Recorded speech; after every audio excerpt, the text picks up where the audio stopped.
What's up? What's up? What's up out there? What's going on? It is the homie, Mainman Mademan in the building. Hey man, y'all know how I get down. We talking boxing, man. Salute to the fam. Salute to everyone that catches this on the live, and a major salute to everyone that catches this on the playback.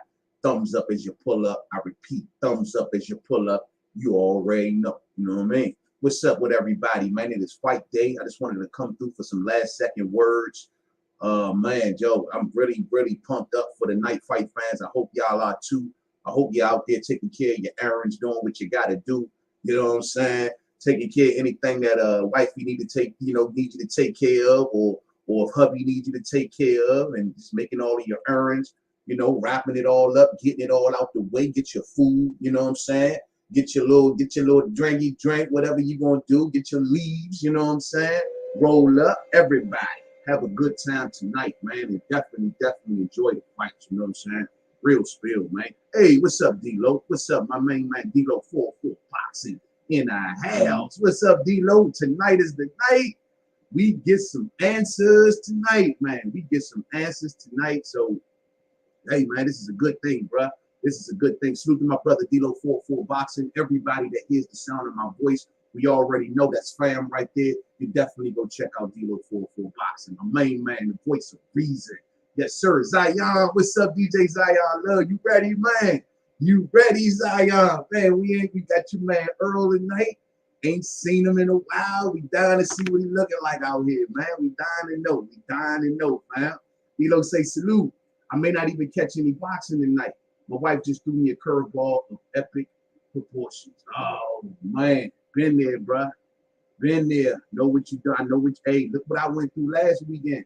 I couldn't cover nothing last weekend because I was enjoying my wife's birthday. You know what I'm saying? It was her birthday weekend. So y'all didn't see me really cover none of the fights. I got me some last minute, middle of the night little videos out, but that was the best that I could do, bro. We totally understand, home. You know what I'm saying? Do what you got to do, bro. But we'll catch you back on after the fight. You know what I'm saying? If you can't come through live tonight, we'll definitely see you after the fight. Tomorrow gonna be a huge day. Chop it on up, talk about what we saw. So, really looking forward to it, man. But I understand, man. But I understand. Lord knows. So I say, man, like I got Ugas. Hey, I'm gonna tell you something, man. I went back and I looked at that face off, and I gotta tell you, dog, like I was really kind of, I initially when I saw it, I was a little taken back from it, but now I'm like, damn, Ugas really was like digging in his eyes, man. Digging up in his, like, he wanted to hear the man heartbeat through his eyes and stuff, like, you know what I mean? Like, he was, and Earl yanked away. So I got the Edge fight fans. Are we sure? Are we sure? Y'all already know my call. Y'all already know my prediction. I did it yesterday. I got Errol Spence winning by decision. I'm looking at an 8-4, 7-5 style fight, but are we sure? I'm just saying. Remember when we did the betting show the other day? Remember what I told y'all, man? All the late money was pouring in on Ugas. That's kind of funny. It's kind of funny. Hey, I've been hearing that more and more, Zion. More and more. You know what I'm saying? But I'm going to stick with Earl for my pick, man. I'm going to definitely stick with Earl for my pick. D-Lo say, yo, man, my birthday was Wednesday, and she made plans for us tonight to surprise me. It's a quagmire. Oh, you stuck, bro. You ain't getting up out of that, man. Happy birthday to my homie D-Lo 4-4 Boxing, man. Another year younger and another year wiser. You know what I'm saying? Ain't nothing wrong with that, brother. Enjoy your birthday, man. Hey, look, we got replays, we got DVRs. Fight ain't going nowhere. Enjoy your day, bro. And whatever she got planned for you, just live it up, man. Fight ain't going nowhere. You know what I'm saying? And we definitely gonna see you when you get back. You feel me?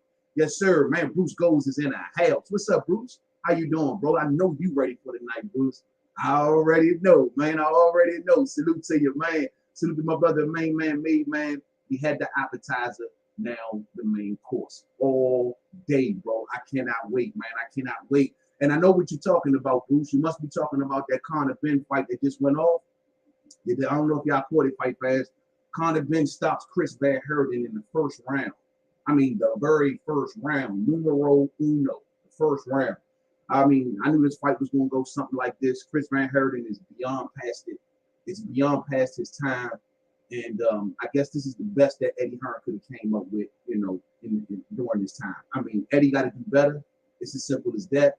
if you want this Conor Ben character to let splash the way he want him to splash, you gotta do better, man. Eddie gotta repair them relationships, man. You think about it, fight fans. Everybody that Conor Ben could fight, Eddie got a relationship issue. All right, his relationship ain't solid with the PBC, so we can't talk about Adrian Broner's and we can't talk about Josecito Lopez or anything like that. Eddie got a bad relationship with Oscar right now, so we can't talk about Conor Ben versus Virgil Ortiz, and they on the same damn network right now. Can't talk about that. Eddie Hearn is on bad terms with Kell Brook. Kell Brook walked away from Eddie Hearn and went on over there now talking about doing business with Chris Eubank. You know what I'm saying? So, I mean, it's like, damn. It's like, damn, bro. Like, you got to repair some relationships and make it work for Conor. To be honest with you, the best name for Conor Ben is Kell Brook by a mile. That's the name right there. Kell said he wanted a high price tag for his name. Should have gave it to him. That's the fight to make. That's the fight to make. Y'all see Amir Khan, he got up in there tonight. In the post fight, he got up in the ring with Conor Ben tonight. I don't know why. Faking it till he make it, fight man. Faking it till he make it. For those who don't know, Amir Khan ain't doing nothing but scheming right now. What are you talking about, man? We all know that Amir Khan has a rematch clause with Kell Brook. Amir Khan ain't scheduling no fights. He ain't announcing no retirement, and he damn sure ain't fighting Conor Ben, because what he's hoping for is that Kell Brook makes a fight, and so whoever fights Kell Brook got to pay him step aside money. That's the scheme that Amir Khan is running right now. That's why Khan won't announce no dates. That's why Khan won't retire. That's why Khan won't go nowhere, because he's scheming for step aside money. And so he's just waiting it out. You see talks in the public between Chris Eubanks and Kell Brook. He sees that too, trust me. He sees that as well. So we'll see, man. But Conor Ben, he looked good. I mean, he got the job done, did what he was supposed to do. Let's move forward. You know what I'm saying? Get us a better name, though, bro, if you want him to hit with a harder splash. That's all I say. But he's a good fighter. He's coming along real good. Don't know where he's going to go from here. Don't know where Eddie Hearn, what kind of trick he's going to pull out the hat. But you got to pull one, bro. You got to pull one. You failed Demetrius Andrade. You failed Kell Brook. You couldn't get Kell Brook and Khan to fight under your umbrella. Don't mess this up, man. Don't mess this up. Don't keep Conor on that B and B minus C level for too long, because you want him to progress. You want him to keep that knife sharp, not dull. You know what I'm saying? Real spill. So let's keep it pushing, fight fans. Let's keep it pushing. Yeah, that was the appetizer, Bruce. That was definitely the appetizer, man. We ready for that main course tonight, man. Looking forward to that Stanionis and Boutier fight tonight as well, fight fans. Kahis, what's up, man? Kasi 3, what's up, bro? He said, yo, Ugas did better against Porter than Errol did. Absolutely. I thought Ugas won that fight. I thought Ugas fought a brilliant fight, but the one thing that Ugas fell short in that fight was the same thing that can possibly happen tonight, and that is too reactionary, not going after it, not taking the fight to your opponent. These are the type of things that sometimes judges count against you. You know what I mean? And they look at that fighter that's doing all of that activity on the outside, and they're rewarding them for their activity. That's what my concern is with Ugas going into the Errol fight. If y'all notice, fight fans, when I did my prediction yesterday, I'm not calling this fight from how I used to see them fight. We got to call this fight for how they're fighting today as in mid-30-year-old men.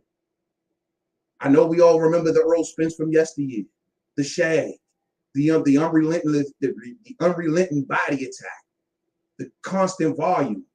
But I haven't seen that guy in a couple fights. I still see a good fighter. Don't get it twisted. I still see a good fighter, but I don't know if I see that fighter. You know what I'm saying? I'm not 100 on that fight, fans. And let's just go ahead and clear the air real quick for those who haven't heard. I'm sure most of my Crawford Nation at this point has already heard. Salute to the fam for hitting me up in the email on this one, giving the fam a heads up. You know what I'm saying? And that is this right here. I put it on the screen for everybody to see.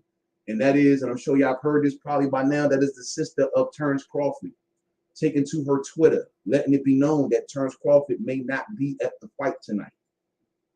Terence Crawford may not be at the fight tonight. I have seen multiple videos about Bud not going to the Spence fight because he is scared. Bud has fighters fighting on the same night, and they come first. Don't worry, he'll still be watching. Good enough for me. Good enough for me, fight fans. I know a lot of y'all may say, oh, man, let us go and on. First and foremost, nobody better even run through here talking about somebody scared. The man has already been there and done that. You can't be scared when you've already walked into the backyard of this dude, got into it with his fans, got into it with his people. You walk up in that thing like, you know what I'm saying, like Debo, in and out like the wind, and ain't been touched. So he's already done that, fight fans. You know, and so let's not use the word scared. It sounds like to me that Bud Crawford got other business to attend to. And I ain't mad at that. You know why, fight fans? This here is a major signal for something. Why ain't PBC like doing something to entice Bud to be there? This is not a good sign to me. I'm hearing the rumors fly left and right. Oh, they're working on it. They're talking. There's a 2 fight. There's a 3 fight. This one, that. But every time I turn around, I'm seeing things digress here. My thing is, if we all knew this was next, that he would definitely beat it. And don't get it twisted. They may do a surprise tonight. Don't get it. Don't. If you see some blue smoke coming out the ceiling, hey, it might just be Bud Crawford. You never know. They could be just setting the stage just to surprise everybody and splash. Now, couldn't they? They could be. It could be. Let's hope so. But if he doesn't, it's all love with me because he's already done it before and we got no results. The worst thing in the world is to be able to fight and you can't make nothing happen. Like it's here today. It's a flash in the pan. It's here today. It's gone tomorrow. Look at what Amir Khan just did tonight. That was a waste of time. Amir Khan got up in the ring tonight with Conor Ben, no intentions on making a fight, which made it a waste of time. You see what I'm saying, fight fans? And ain't nobody got time for wasting time no more. So clearly, Bud Crawford must have got some type of assurance on something. And this is not a good sign. If he don't show up tonight, that ain't a good sign. It's not a good sign, fight fans. It's not a good sign. Excuse me for being weary to the very, very end. And I'm going to be weary to the day that I see them in the ring with boxing gloves laced up and the ref is about to wave this fight on. That's when I'll be convinced that the fight is going down. Until that moment comes, I don't care what nobody say. Fuck the Romans. Let me see. Simple. Period. And when I see this not happening, and clearly Bud is not being enticed to be there, that's concerning. That's concerning. It's very concerning. Another thing that's very concerning, and I'm going to talk more about this on the next We Talking Boxing Live, fight fans. We'll go a little bit more in depth. I'm just trying to wait for the story to come full circle. And that's this Daniel Kinahan thing. We're going to talk more about that. I heard some recent words from Stephen Espinoza, which he said in a recent interview that this Kinahan thing could potentially be a problem for Crawford and Spence. Potentially be a problem for Crawford and Spence. We'll see. We'll see. We don't know to what extent. We don't know what. The thing that really, really concerns me, though, and I'm just going to give a little insight into what we're talking about this. The only real thing that concerns me about this Kinahan thing that's going around, because the U.S. government now got him, the U.S. Treasury got him, or any company doing business with him, they got sanctions on him. The one thing that scares me about that more than anything, is you go back to when that documentary came out. And remember when the documentary came out about Daniel Kinahan and everything, they were trying to expose him and all this. All of the companies that Kinahan was supposed to be associated with started to distance themselves, right? Including MTK Global, the one main company that we all know or feel is, or we know for sure has been in association at one time with Daniel Kinahan. Now, the one thing that, like I say, throws me off, I remember during that time what all of those companies were saying. And they wasn't putting liability on themselves. They were putting liabilities on the fighters. That's concerning because I remember MTK saying something to the effect of, well, you know, hey, we deal with the fighters direct. We manage the fighters. Now, whoever the fighters deal with on their own time and they give money to, we don't have no idea. We don't deal with that. That's their business. We just deal with the fighter, and the fighter is allowed to go and deal with anybody that they want to deal with. That was the company at that time. Let's go back and research it for yourself. So we'll see. We'll see. You know what I'm saying? We'll wait and see. But all I'm saying is this, though, man.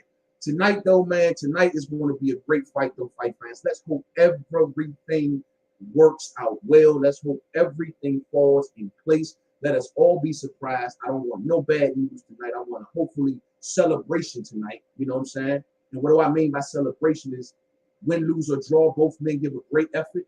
They go on and still be alive in their careers. And most importantly, the winner moves on and Terence Crawford. That will be a cause for celebration for everyone involved. That's what I'm hoping for tonight. I'm hoping for no injuries. I'm hoping no one gets, hurt or nothing like that. I'm hoping both men leave this thing good to go, but giving valiant efforts so their careers stay alive. You know what I'm saying? Real spill, man. Hey, yo, Bruce Gold says happy birthday to D-Lo 44 Boxing. That's right. That's right. Happy birthday to D-Lo. Everybody say happy birthday to D-Lo. That's right. That's right. Coach Kennedy say, yo, man, main man, you sounding muffed. I sound muffed? Yeah. Oh, I know why. I know exactly. Hey, man, thank you, Coach Kennedy, man. Oh, wow, my mic ain't plugged up. Hold on, fight man. Stand by. Give me a half a second. Damn. Give me a half a second, fam. My fault. God damn. All this time I'm talking, fight fans. You got to tell me how to sound. Let me put my mic on. Hold on. Mic was unplugged, man. Mic was unplugged. Yeah. Ain't that about a bitch? That's a bitch.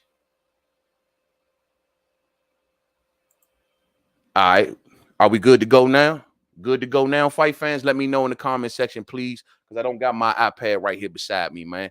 How's this sounding now? Am I better? Am I better? Can y'all hear me clear? Let me know. Damn, I apologize for that, fight fans, man. I hope y'all got the gist of what I was saying, though, man. But salute to Connor Ben once again. We went through that. I hope y'all just got the most of it. Sorry about that. Just didn't realize that your shit wasn't even plugged up, man. Yo, hit that thumbs up as you pull up, though, fight fans. Thumbs up as you pull up, man. Y'all ready tonight? I got Gil Coles on deck. What's up, champ? What's up, man? You ready tonight? You ready tonight? I already know Gil ready tonight, man. Equal Foundation. I already. He say Bud's sister is a gangster. Yeah, she is. She is. She is. She is. Non-boxing moves, says D-Lo. Non-boxing moves. I'm not sure what you're talking about, but let me know, fam. Let me know. DJ Zion Love says Blu-ray is not there. Nah, Blu-ray is not there. But shit, man, the way Earl is looking, does he really need Blu-ray?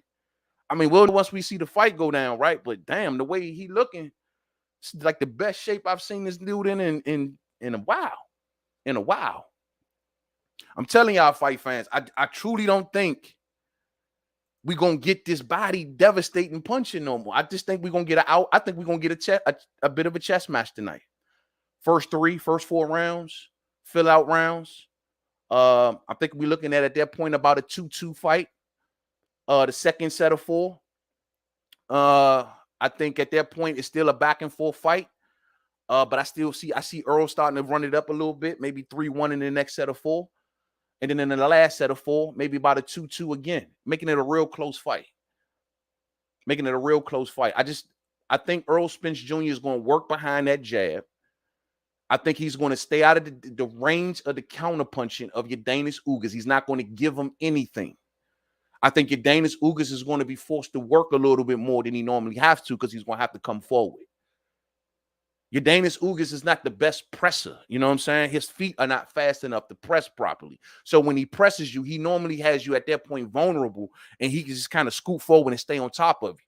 But to have to hunt you down, to have to go through the punches to get next to you, that's not Yordenis Ugas. And I think Earls fights that kind of fight. And if Ugas decides to just get loose with it and come forward too much too fast, he's going to run into a lot of punches. That's where Earl's going to look to challenge him at. That's what I think.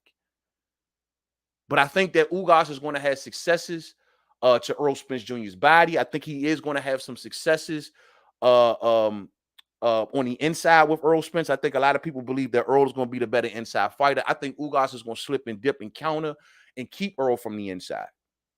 That's what I think. I look at these ways that people beat Ugas, and you got to take things away from Ugas. You can't give him things. You can't give them nothing, fight fans. You got to take it away. And the best way to take it away is to stay away from them and let them kind of come to you. That's what I think we see from Errol tonight. That's what I think we see from Errol. But stoppage? Nah, man. Nah. Can't see it, bro. KP from KC5 said he got that stoppage. He say, look, man, I got Errol by stoppage. Late hedge with a draw. That's the same bet that Ron Boy Fresh took. Same bet that Ron Boy did, man. A lot of people saying that, going for the stoppage and hedging it with the draw. You know what I'm saying? Smart bet. D-Lo says they put Manny in the ring with Errol after the Mikey fight.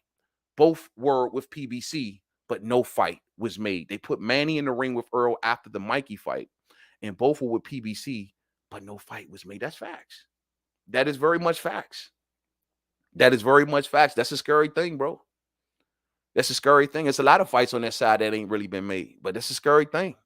I'm telling y'all right now, fight fans, it's just, if tonight don't go, if we don't get I'm telling you, we're gonna know by that field tonight how close we are to a supposed deal. We're gonna know. If it's resistance to say Terence Crawford's name, if it's don't want to really give them no shine like they've always operated in the past, you know, not wanting to put them on TV, not want to, all of this stupid stuff. If they still kind of moving in that way, that's not good, man. That's not good. If they're not embracing Terence Crawford at this moment, something ain't right. They got to embrace the man. You got to bring him in. You know what I'm saying? And fight fans, as much as we talk about that stuff, I hope we all are on the same page where we know where the problems lie with this whole situation. Let's remove these fighters and stop putting the blame on these damn suits. I'm telling y'all, dog. And let's stop blaming. Let's stop saying everybody's scared and all of this other shit. Nah, it's about this money. Simple as that. Look at what we just seen with Andy Ruiz. This dude left. He was thinking about going to truck, and I got to correct that too. I see he coming back and facing Luis Ortiz, which is good. But look, man, he looking at other bags, going other places. Look at the fights that they putting on pay-per-view. Luis Ortiz and Charles Martin, Chris Arreola and shit. Like Chris Arreola and Andy Ruiz. These are not good signs. That lets me know if they struggling to want to pay these dudes, then how the hell they gonna pay any sort of high guarantees? Where's the will to want to do that shit? I don't know, fight fans. But I hope we get past it, bro. That's all I'm gonna say. I hope we get past it because I'm sick and tired of it. You know what I mean? Thanks, everybody. I appreciate it, man. I appreciate it. Hey, what's up, my brother Muhammad Tola's in the building. What's up, champ? Salute, bro. I'm all hyped up for this fight. Yes, sir. Yes, sir. Me too, man. Me too. I'm very hyped for this fight, man. Hey, man, I just, like I said, it's a major crossroads. It's a major crossroads. The implication is heavy for the welterweight division. I mean, Yordenis Ugas, either his story goes from good to great, coming back from the dead, written off in boxing, to having 3 world titles. Either his story goes from good to great, or Errol's story goes from good to great. Coming back from a car accident, coming back from an eye surgery, inactive, coming from a depressive state, per the words of Errol Spence Jr., to come back and win 3 world titles and maneuver into an undisputed fight. Y'all don't see stories like that every day, fight fans. These are the ones we got to embrace. I get it. We got a lot of problems with the sport, but sometimes we got to block that shit out for a minute and say, hold up, what do we got right here? And what we got right here, we're witnessing history before our eyes, fight fans. One of these men could possibly be on the road to undisputed, and you have witnessed every step of the way. This is what boxing is about. This is what boxing is about. You feel me? So let's hope so, man. Let's hope so. Hey, salute to the homie D Young on deck. What's up, champ? How you, man? What's up to the homie D Young? D, I know you ready, bro. I know you ready for the night, man. I know you're ready for the night. D-Lo says, yo, Spence is a lefty. He shouldn't land the shots on Ugas that Porter landed here and there. That's the crazy thing. You know, a lot of people say that Ugas is supposed to be the southpaw killer, which he is good against southpaws. He is good against southpaws. He counters southpaws very well. He times them very well. But the main difference is, I don't know if he's ever faced a southpaw with the level of intensity of Errol Spence Jr. This is what I was saying yesterday, fight fans. Errol got layers to his game. He showed us already. Ugas don't fight a lot of guys that show adjustment or show layers to their game as they go along. They're fighting Ugas the same way the whole fight. Errol can go from one style to the next if needed, if need be. Errol can go from that outboxer that we've seen against Mikey Garcia and Danny Garcia, or he can go to that brawler that we've seen against Sean Porter and I don't know, Kell Brook. Those are two different versions of Errol. Which version y'all think we getting tonight? Y'all think you want to make that statement? Man, a stoppage would be fire, shawty. A stoppage would be fire. My brother ZZ Zion Love don't think it's gonna happen, man. Any of the fans want to come through, give some last words on this fight? Link is in the chat, man. Link is in the chat, man. Come holler at me. You know what I'm saying? If y'all want to holler at me about this fight, let's try our best, though, if we can, given that it's fight day. If anybody come through, let's try to keep it on Spence and Ugas. I know we got Terence Crawford hovering over this thing like a dark cloud. I get it. But today is their day. This is their moment. You know what I'm saying? We can't get to Terence Crawford unless we get through the night. So I want y'all to tell me about tonight's fight if anybody coming on through. You know what I'm saying? Anybody come on through? Let's see. Let me hear about the night. Okay. We got my brother D-Lo 44 boxing on deck. What's up, champ? First off, happy birthday to you, my G.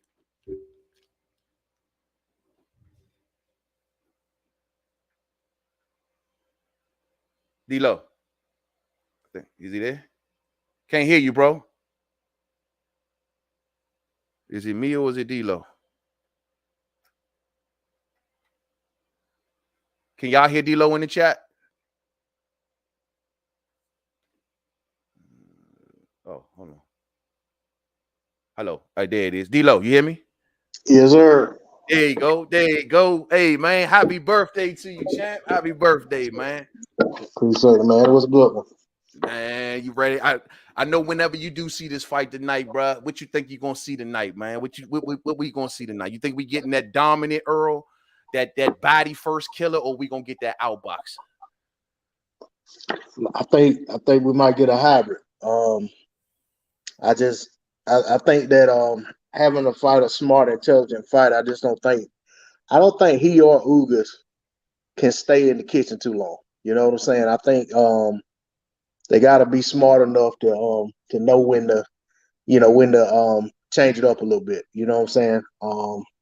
I think we're gonna get Errol fight behind the jab an awful lot. I think he's gonna try to come out early and get that jab going and establish, you know what I'm saying, and establish that pace and rhythm for the fight, and try to see if that can carry it through and then set up other things after that. Because, from my vantage point, I look at it like this. Errol's been out of the ring, for well over a year. Only had one fight since the Porter fight. And, the injuries, multiple injuries since that time. And I just feel like coming back from that, you know what I'm saying, he has to try to, for one, put all that in the rearview mirror, get it out of his head. And the best way to do that is to get out there and get busy, get active, and show not only everybody else, but to himself that he's ready for this. You know what I'm saying? And that, get that crowd into the fight. Try to get them behind him in a hurry. They're going to be behind him anyway. But we've been watching boxing long enough to know that it only takes a few things to go the wrong direction and the crowd will get quiet. We've seen that in some of the Charlo fights they've had at home. So, I just think that Errol's going to have that urgency to have to come out there and get on it. But the other thing Errol did is coming out saying he's going for the stoppage. I think that pressure he's put on himself, if he comes out and fights that way, that he's fighting with the pressure and in his mind, I gotta deliver this stoppage because I said I would. I think that could spell problems for him. So do you see the judges in any sort of way being influenced by that crowd? Yeah, I think so. I think judges are typically influenced by crowd noise.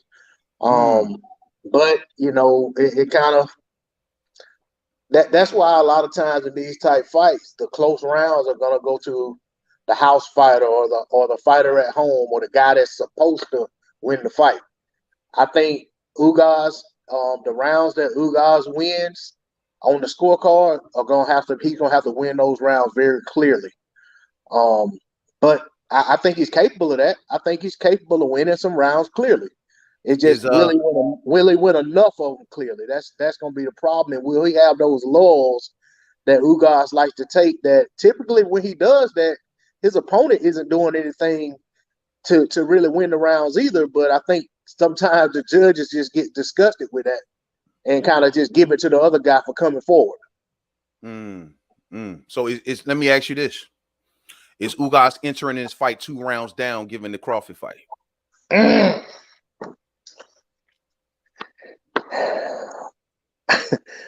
I'll just say Ugas has to win conventionally to get the nod. I don't know how many rounds down he is,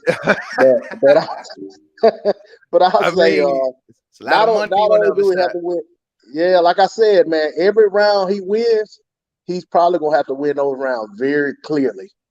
You know what I'm saying? Because they're scoring round by round. They can't go back at the end and be like, "Oh my God, I didn't give man a single round, and it was a competitive fight." So he gonna have to win them very clearly. And I think he's capable.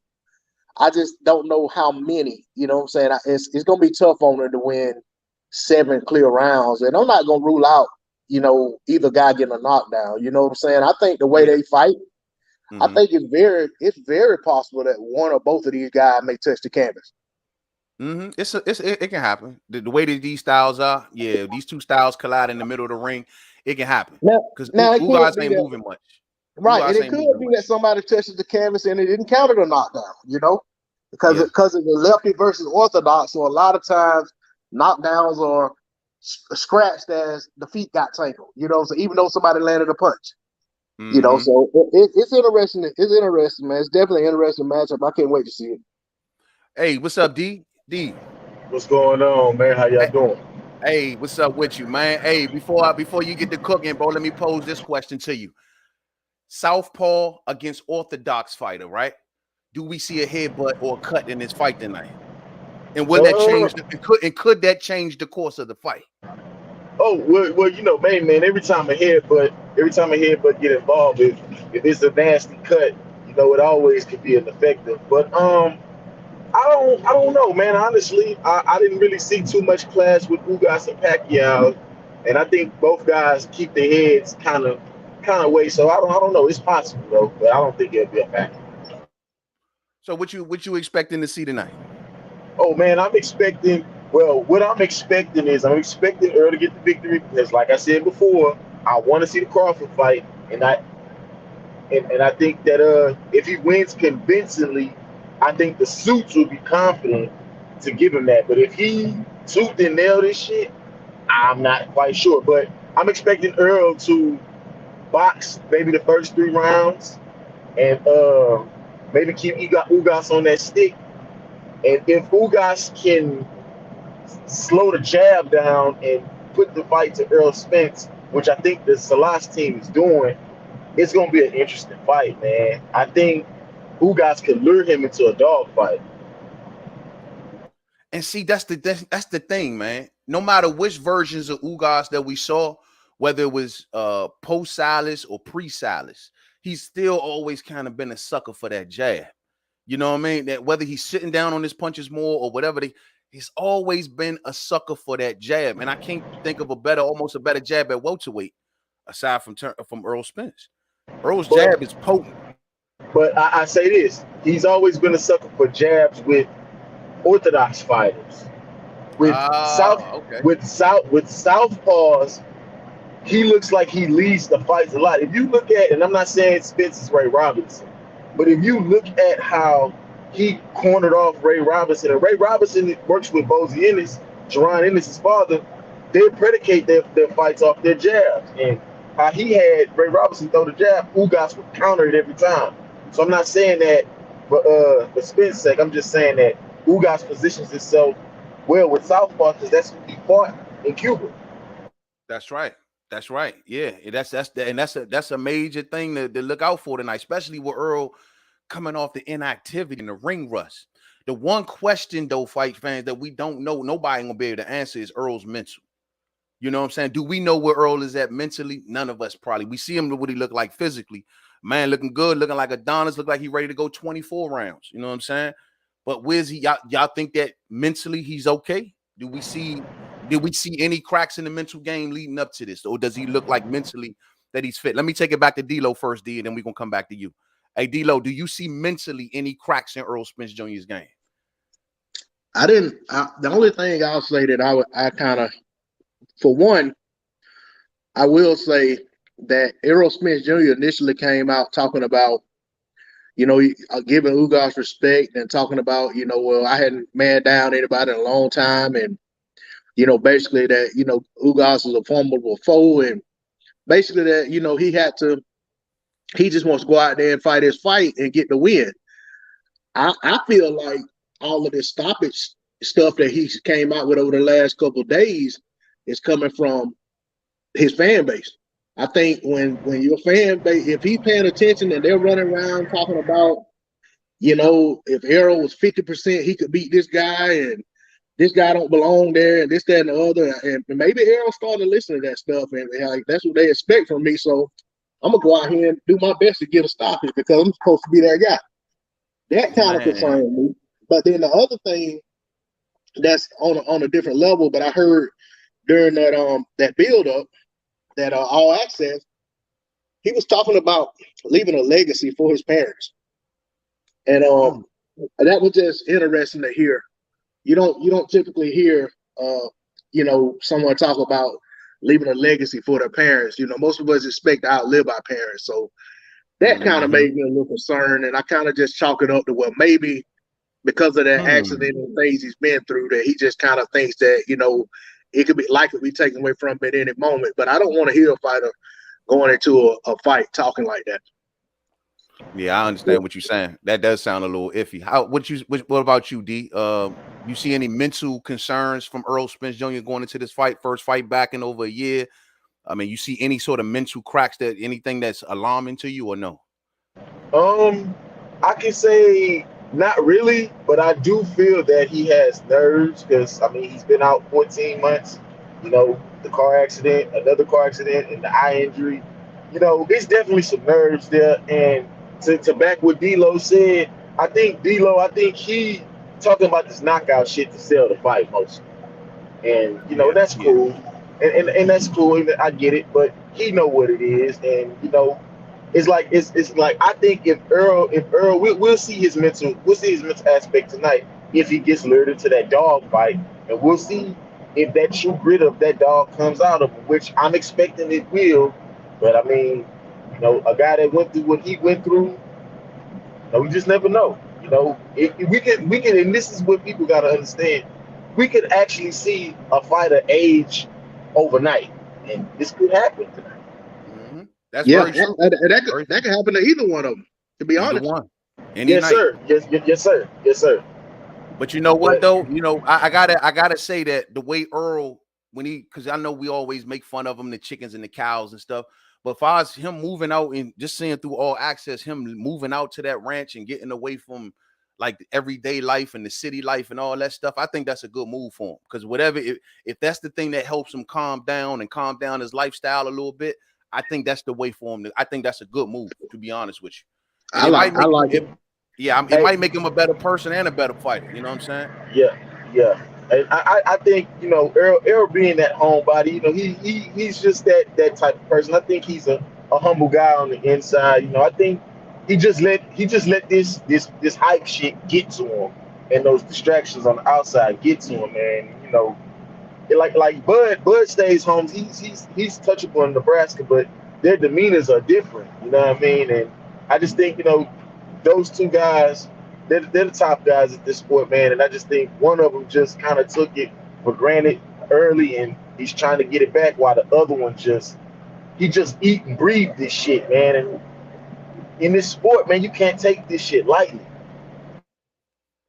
I agree with that, especially when you talking about. And I think one thing that's getting a little bit kind of swept off a little bit because we so focused on Errol and first fight back. Look, let's not discard the hunger of Ugas. At the end of the day, the reason I'm so high on Ugas is because I'm always high on any fighter that picks himself up and come back and put himself back into the fight. I'm a fan of that in the ring, and I'm a fan of that in your career. You know what I'm saying? And Yordenis Ugas, to me, has every fight, for the last few fights, has fought with hunger. He's fought with determination. And for Errol to be facing that after 14 months off, that ain't gonna be easy, man. That ain't gonna be easy. You feel me? Hey, man, and D-Lo, I got one question to ask y'all. So, What's you up? know how you say Ugas is hungry. Do you guys think that that Cuba lifting that band of boxing can motivate Ugas even more? Because he's fighting for something bigger now. So you think if Ugas can get this dub, do you think he could be the pioneer of Cuban boxing? Absolutely. 100%. And that's another thing. I mean, look, man, the man, I've told Ugas' story here on the channel in the past. Him, Luis Ortiz, Yordenis Gamboa, Guillermo Regan Dial, Erslandy Lord, these type of fighters, bro, they fought adversity in their life and in the ring at one point in time. That makes them tough. And now you talking about now that they lifting this Cuba stuff and allowing the fighters to become pro. Someone's going to want to take that mantle and be the ambassador of that, man, and be the first one. Ugas is literally in a position where he can perhaps be, now I think the most successful Cuban fighter in boxing today if he wins this, right? I can't think of another one that's more successful at this moment. He definitely, like he said, he'd be the first three belt champion. Yeah, he'll be the first. Out of Cuba. So that in and of itself is a lot of motivation. And if it puts him in a position where he fights for undisputed, he'd be the first to fight for undisputed. So I mean, it definitely motivates him. He wears, he wears Cuba on his back, man. You know what I'm saying? He's always talking Cuba. He's always talking about fight for a cause and trying to bring awareness to the situation over there, and talks about his family that's still there. And I think he said he had visited, I think I read somewhere where he had visited his mom and some other family members since 2018. So, things like that, you have to, you have to know that, he, with him carrying that into the ring with him, and not only just in the ring, every time he has a camera in his face, even when he's just at somebody else's fight, he talks about it. So he definitely, in my opinion, is aware of what's going on, and probably wants to, spearhead that and be, be the guy who kind of represents that change, as being the one who right now sits atop the mantle as the most accomplished of all the current Cuban fighters in the professional ranks. Yeah. That's motivation, man. That's motivation. Yeah, That's enough. That's something to strive for, and that's yeah, something to be concerned about. yeah. I see the guy on the chat. I say, Yeah. man, these guys, bro. I'm telling you, man. And like I said, I'm not hoping and wishing, but these guys are gonna be some sad puppies if Ugas just somehow Ooh. happens to win this shit or make this shit even tougher than what it was, bro. I'm Hey, just letting you bro. guys know that now. Hey, bro, I had these same Spence fans, you know what I'm saying? Guys like my main man, General Long, man. I have these same Spence fans before every fight talking about he gonna stop somebody, he gonna destroy somebody, yada, yada, yada. Look, man, like General Long here saying that, how do y'all know how he feels? Drawn into a dog fight, that would be the worst thing for Ugas. I mean, my thing is Ugas has been fighting that way more and more lately. As for Errol, he's been fighting lesser and lesser in that fashion. The last time we seen him going back and forth was in that Porter fight, right? And that was a close ass fight. Yeah, You know man, what I'm saying? and that's the thing. That's the thing. I think Salas was watching more. Like, if you step to him, man, Porter made him look like, Porter was twirling him, man. And like I said, I don't want to keep predicating that shit off that, but you really couldn't get too much from Danny Garcia, man, because he was just such a slog. The Danny Garcia and the Mikey Garcia performances, yeah, they were good masterful performances because those guys wasn't punching back. And Errol did show a good display of boxing in that. But what happens when you got a guy that's coming forward, that's slick, that can do the same movements as you, he just chooses not to, so, and he's as big as you. But you know what, man? That's a good night and day comparison when you think about it. When he fought Sean Porter, right? The reason that Sean Porter was able to kind of give him that dog fight and stay with him, because Sean got fast feet. Sean can move with you. Sean, if you backing up, Sean gonna try to stay on top. He's a little running back, you know what I'm saying? But as for Danny didn't have fast feet. Danny had heavy feet, stood there, and he got beat up. And you know what I'm saying? Mainly because Errol, once again, was staying out of the range of Danny's counterpunching. And that's the way Errol fights when he got a guy in front of him that ain't going to want to move much, that's going to want to counter and try to lower him into him. No, Errol going to wake up and say, oh, I'm going to stay right here. My jab is longer than yours. And it's a powerful jab. So you're gonna have to get around that. And I think we're gonna see that Earl from Danny as opposed to the Earl from Porter tonight. You know Yeah, what I'm saying? yeah, yes, sir. And, Yeah. if anything, that's his best. That's his best way to win the fight. But fuck what you told your fans. You better fight the fight that you can fight. Box, box, and protect that eye. I don't understand how people be so convinced that he's stopping so many people when he ain't had a stoppage in how many years? Why is that so convincing? Why is everybody so convinced that he gonna stop Ugas? Maybe because he just said it, because he said it. Is that the reason? Nah, nah. It's they trying to, and deep down in these Spence lovers' heart, they trying to compete with this Bud knockout streak, and it's just these two guys are just on two different levels, man. When it come to those, when it come to that style, shit, Floyd wasn't knocking niggas out. Man, he was, but that doesn't mean that still don't mean anything. It's about the fashion on how you win, man. You know what I'm saying? But I think Facts. that's what they get. That's what they get so caught up in, and the excuse becomes, oh, when you get to this elite level, which is true, you don't knock these guys out. But at the end of the day, when you get to this elite level, you also can't take it for granted. And he has took it for granted for a while. So let's see now tonight. We'll get all our answers. All our answers will come tonight. Like, Man, I'm telling you. Go ahead, D-Lo. Go ahead. No, I was gonna say, man, there's one thing about it. Like I'll be honest, so I try to watch fights and be objective and not really be like, I want this guy to win or that guy to win. But selfishly, I want Errol Spence Jr. to win this fight because I want Spence versus Crawford. Aside from that, if it wasn't for that fight and the anticipation of that fight for, the better part of 5 years, or however long it's been at this point, I wouldn't care who wins. And don't get me wrong, if Spence loses, I wouldn't be down in the dumps about it. I'd be like, okay, well, boxing missed the opportunity. You know what I'm saying? Now let the cream rise to the top and let's see who's the top dog at 147. Same thing if Bud has an interim fight and he loses to somebody, then that just means that he wasn't meant to be there. You know what I'm saying? So I don't get too high or low in what's going on with these fighters in terms of wins and losses. I support who I supported. I'm gonna support them win or lose. I support the sport above all the fighters. So that's where I am with it. But how do you feel about Bud maybe not being there tonight? I mean, I understand. You know what I'm saying? If you got obligations, you got obligations. I mean, man, we see promoters not like say for instance, Oscar not being there for Canelo when he fought. I think it was the Floyd fight or the Triple G fight, one of them. Floyd not being there for Tank at his press conference for this Rolly Romero fight that he just announced. So what I'm saying, if Bud has fighters that have a card going on, I'm sure they would understand if he was at the Spence fight. But like you said earlier, man, he's done that. You know what I'm saying? Like, I mean, at what point do you stop putting your stuff on hold, you know what I'm saying, in hopes of getting a fight, or you go ahead and you go about business as usual and take care of your obligations and let the people whose job it is to make fights happen work on getting that fight together for you. I mean, if the fight's announced, it's not going to be any bigger or any smaller or less enticing because Bud wasn't at the fight. I mean, I think if he goes to the fight and at the end of it, we don't get a fight announcement, what did we really get out of it? You know what I'm saying? Like all we got was we don't know how that's going to go, but we've seen this happen before. We've seen him go to Spence's fight. We've seen Spence come to his fight. We've seen other people go to other people's fights and not get a fight materialize out of it. I mean, I feel like the courtship has gone. Sorry, man, I got a phone call. The courtship has gone on long enough to where, at this point, we just need, the people behind the scenes to put the fight together and give us an announcement. And then we can see all the photo ops and video ops and everything after that. I agree.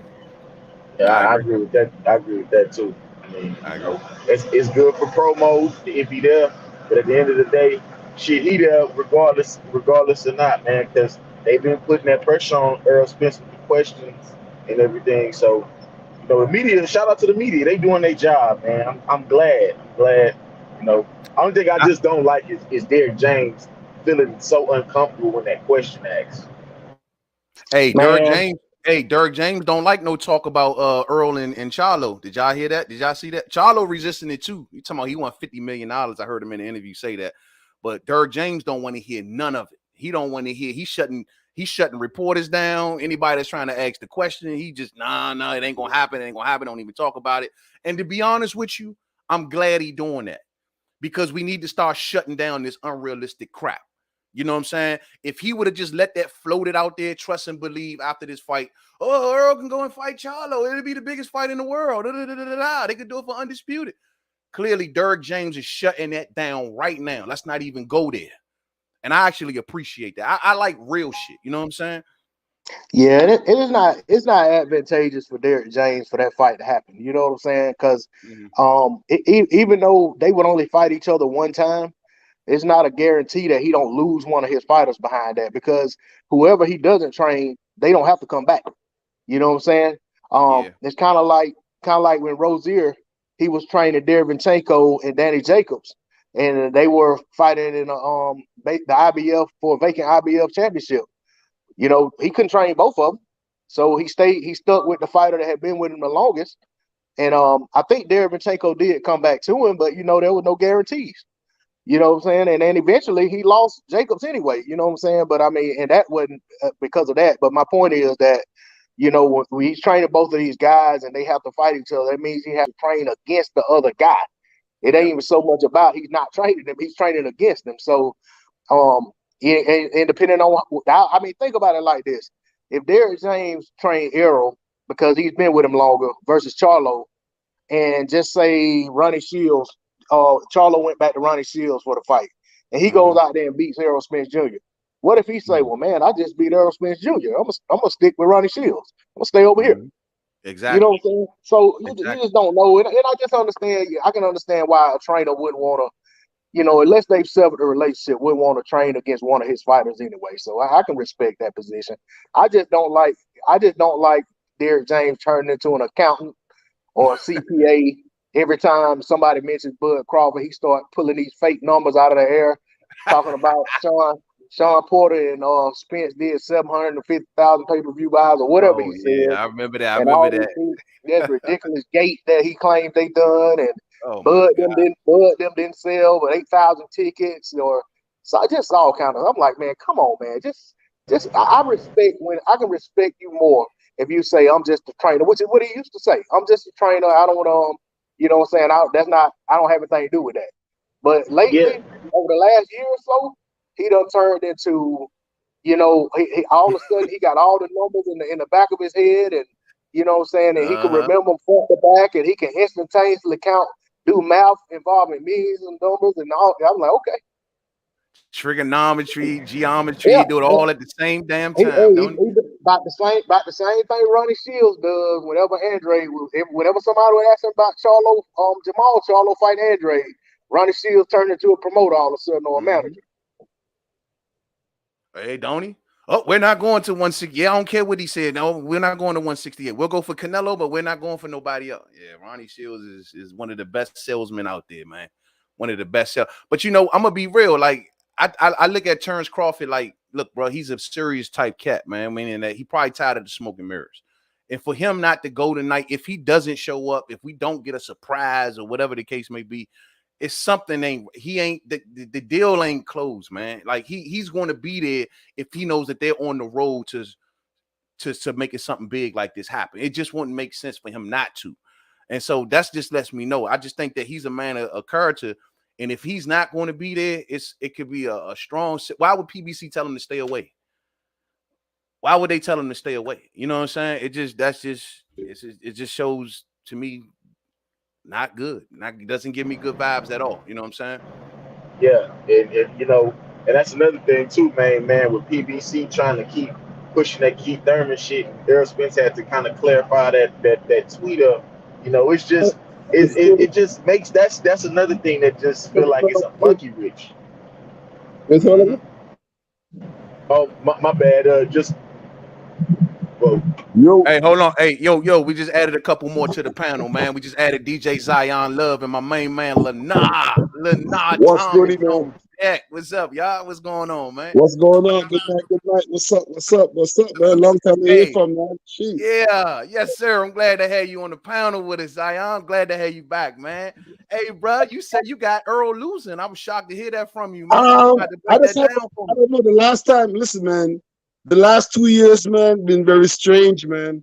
You see, the problem is that when we have a big fight looming like Bud versus Spence, like we have Wilder versus, Joshua, and they don't get it right away, Uh-huh. things tend to come and interfere. You know what I'm saying? Mm-hmm. Because right now it's one fight away. One fight Mm-hmm. away. Bud left on Bobby Arms. Everything sounds too perfect. So Mm-hmm. I don't know. You know what I'm saying? There's something weird. You think At something the gonna end mess of the this day, all because everything is lining up right now? You think exactly. something's just gonna mess it all up? And don't forget that Ugas was a laughing stock for the Yeah, last 2 years. Remember when he got the belt on yeah, paper, everybody was laughing at him. He's yeah. spending time with his girl, he's bragging, he's buying houses, everybody laughing at him, right? And then guess That's what true. happened? He Yeah. end up he end up beating Pacquiao. He was humble. He fall right in his lap and he got the belt. You never know. Hey, but And guess what Zion, happened? how about Huh? this though, Zion? How about this? When he won that belt, right?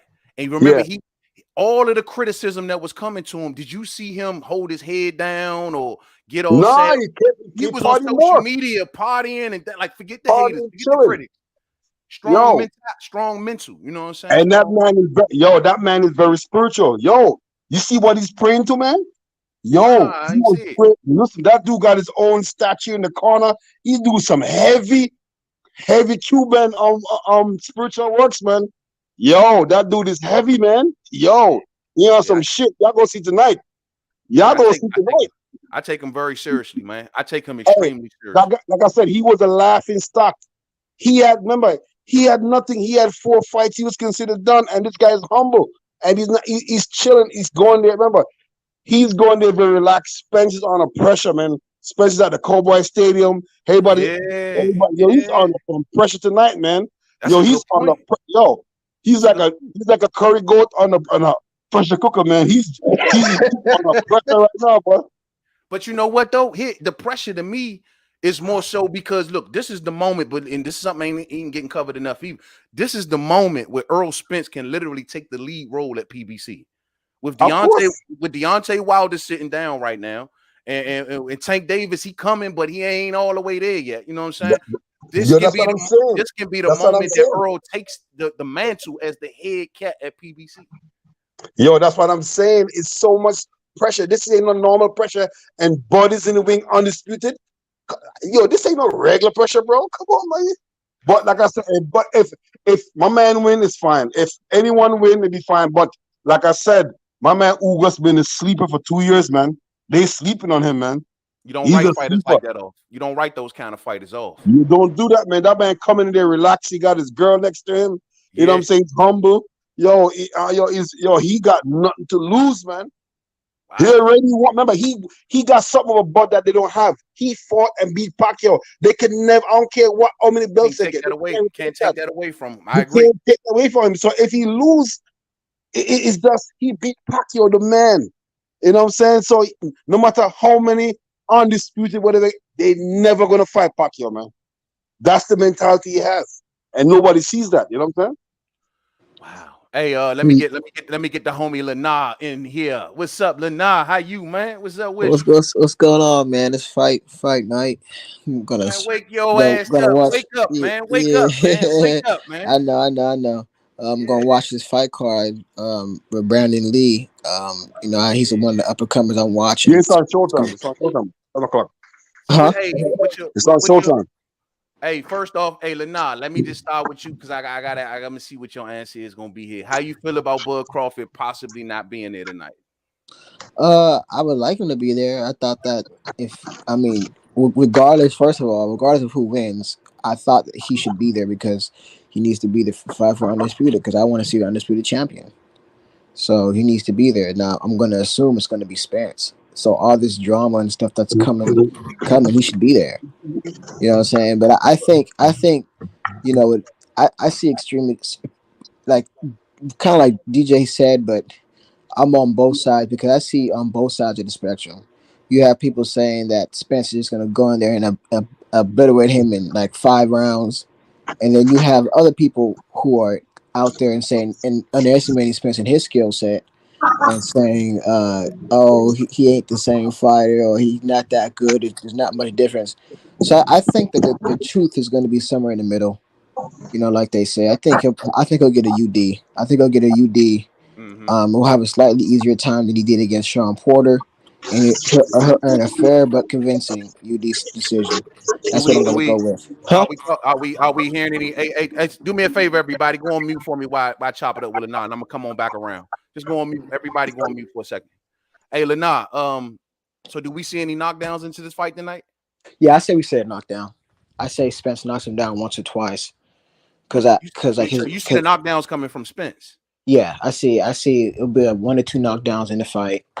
Like I said, I don't think it's going to be Sean Porter level type of a fight. Maybe in the beginning, but I think I'll have a little bit easier of a time, and he'll earn maybe like a fair, convincing 116, 112 or Hmm. whatever, with a knockdown or two, or even if it's 2 knockdowns, probably more than 116, 112. But you know what I'm saying. I got where you're going. So yeah, So so I think, so huh? you don't think Ugas wins a convincing number of rounds? A good number of I rounds. I mean, 4, 3, Yeah, 4, he's gonna. 5. Oh yeah, he's gonna win some rounds. But see, the thing about Ugas that makes me mad about Ugas output is just not there. And I Yeah. think that when you face somebody like Errol Spence, let's say that you are outboxing Errol Spence, because I think that he's a better boxer. But let's say you are able to outbox him, because it's possible, Mm-hmm. right? I can see Ugas possibly outboxing Spence like he did Porter, and try to push him back and stuff, and keep him on his toes. So if Spence is the type of fighter who'll make an adjustment like he did against Kell Brook, and he's just gonna push forward. And what do you do against a fighter who can take a good shot, give a good shot, and keep on coming? You know what I'm saying? And he's like a kind of like a locomotive. And So Ugas, I don't think Ugas, you don't huh? believe in Ugas. You don't believe in Ugas's power. You don't think there's a lot of criticism on Ugas's power. They saying that people don't believe that he has the power to keep Spence off. Uh, there- If Spence decides to come forward and work on that front foot, Ugas may not have enough firepower to keep Spence off. Do you agree? and it's I'm torn because I think that Ugas doesn't really hit hard in Kell Brook, and Errol Spence was able to truck through it, right? So Right. and Yeah, but it's kind of I think that it's probably Kell Brook and Ugas may be the same, but if I had to favor somebody, I'd probably favor Kell Brook. But then what I'm saying. So I don't think that I think that if need be, I think Earl Spence has a good enough chin, and Ugas has enough power to keep him somewhat honest. But at the same time, I think there's going to be times where this Earl's going to be able to just eat it and keep on coming. So I think it's that's what I'm thinking. I'm thinking like just try to use my boxing brain here, and not try to overhype Spence and like that, or underestimate Ugas. I think I think, like I said, the truth's gonna be in the middle. I feel like he's gonna earn his UD. It's not gonna be he lied, he not controversially. I don't think it's gonna be like a Porter level type of fight where it's just nip and tuck the whole way through. But I do expect a good fight. Like I said, maybe like a 116, 112, 8 rounds to 4, and I think all it's right, gonna be a fair decision. all What right. what was yours? What far as what was my what? What was yours? What did you have? The fight going down like? I got it. I think we're looking at an 8-4. Yeah, I think we're looking at an 8-4. yeah. I don't think it's gonna be a knockdown. I'm predicting Earl to be the outboxer tonight. I think Earl goes to. I think I say we see Danny Garcia version of Earl as opposed to Sean Porter or Kell Brook. I think we get that guy. I think that whenever Earl sees certain vulnerabilities in a fighter, especially their feet, he uses his. You know what I'm saying? And he uses his extension. And And I think that's the thing too, man, that people don't understand. People think that Earl's just when you face somebody like Earl, he's just some type of brawler. He's gonna do what needs to be done to win the fight. So if he's gonna have yeah. to box you, and that's what he feels comfortable with doing, kind of like he was doing with Danny Garcia, that's what he's gonna do. Mm-hmm. So you know what I'm Yeah. saying? Hey, So let me take it on back around to my homie D-Lo. D-Lo, I'm gonna bring this to everybody on the panel, man. Talk to me about Ugas's power. Is that gonna be a problem keeping Earl up off him tonight? Yeah, if Errol employs the Lenar's ideal of strategy, trying to walk through this man's shot, they both gonna be getting knocked down. If he knocks Ugas down, then he gonna get knocked down too. If his mentality is that he can just eat this man's shots, I think it's gonna spell a disaster for Errol. I think Errol Spence Jr. needs to fight smart behind the jab. He needs to keep his guard up. He needs to respect this man's power. And don't go in there, don't read the press clippings and think that this guy can't crack, because he can. And go out there and fight a smart fight and realize that you are coming off eye surgery and that you don't know how many flush shots you could take to that eye. And knowing that this man, it's not like it's a secret. This man also knows that you're coming off eye surgery. I feel like I feel like Errol's a smart enough fighter to know that he's gonna have to show Ugas angles. He's gonna have to fight from the outside.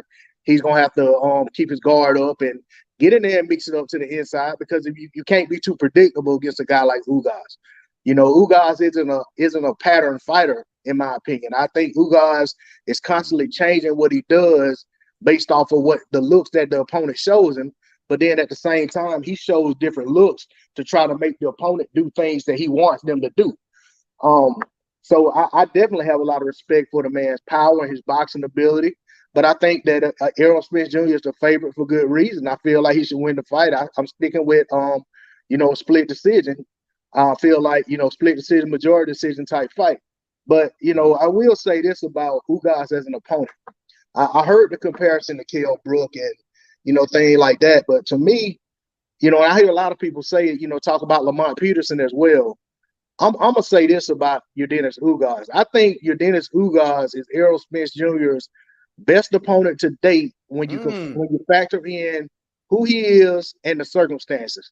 If someone makes an argument for Sean Porter, in my opinion, was coming off a loss to Yordenis Ugas going into that fight with Spence, and he didn't look good. You know what I'm saying? If you look at the post fight of that fight, man, he was all lumped up and everything, and it was because of how the fight played out.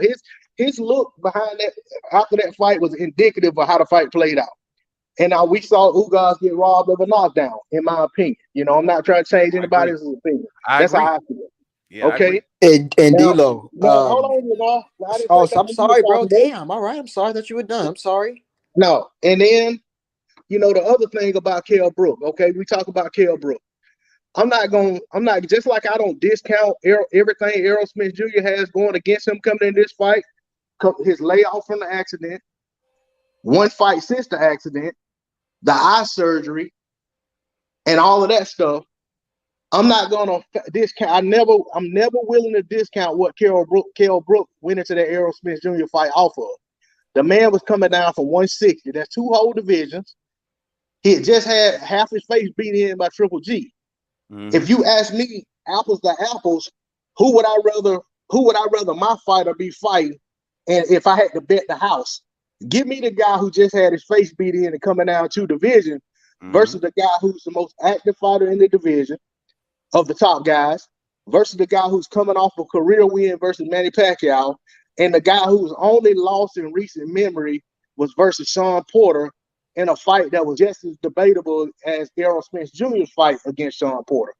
So when I factor all those things in, if Errol Spence Jr. goes out there and beats Yordenis Ugas, he's getting the utmost respect and credit from me. And I don't care if he goes out there and it's a draw on one card and he wins the other two cards 7-5.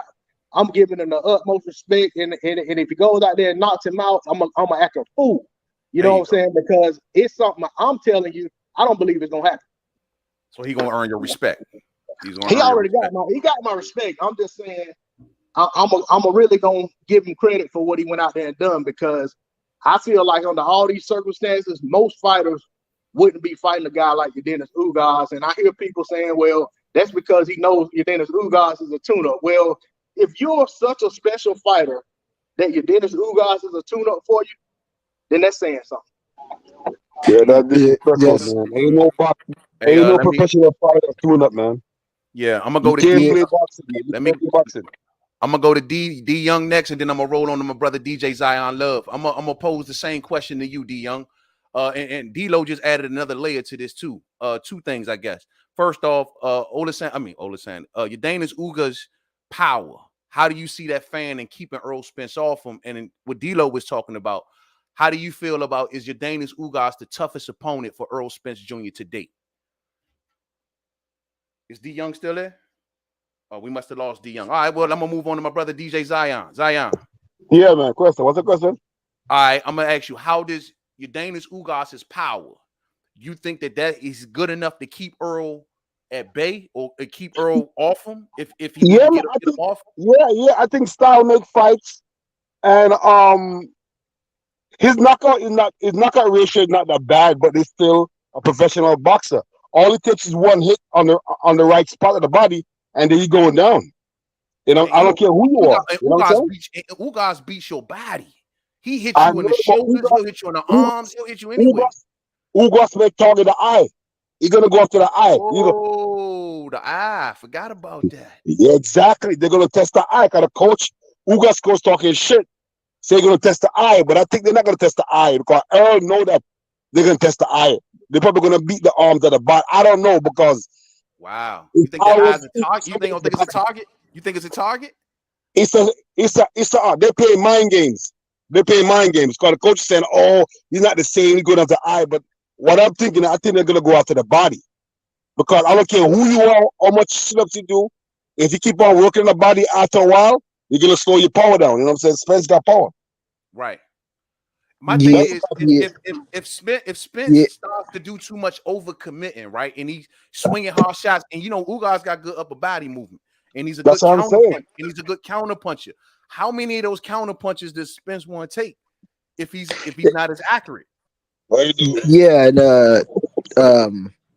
Mainman. And well, first off, to D-Lo, my strategy, like I said, I didn't say Hey, hold on, Elena, before you get off, and I promise I'm gonna go to you, but let my brother Zion finish up, and you next, okay? I'm gonna go right to you. All right. Man. Yeah, like I was saying, I think they play some kind of psychological warfare. Cause they saying the eye, they're gonna go after the eye, they test the eye, the coach, that one particular coach. But I think that, I mean, like I said, Errol Spence don't have nothing to worry about when it comes to power. That's gonna be a tricky thing. Because if you look at the knockout ratio, you only got 12 knockouts, right? Spence, I mean Ugas, right? Yeah, that's true.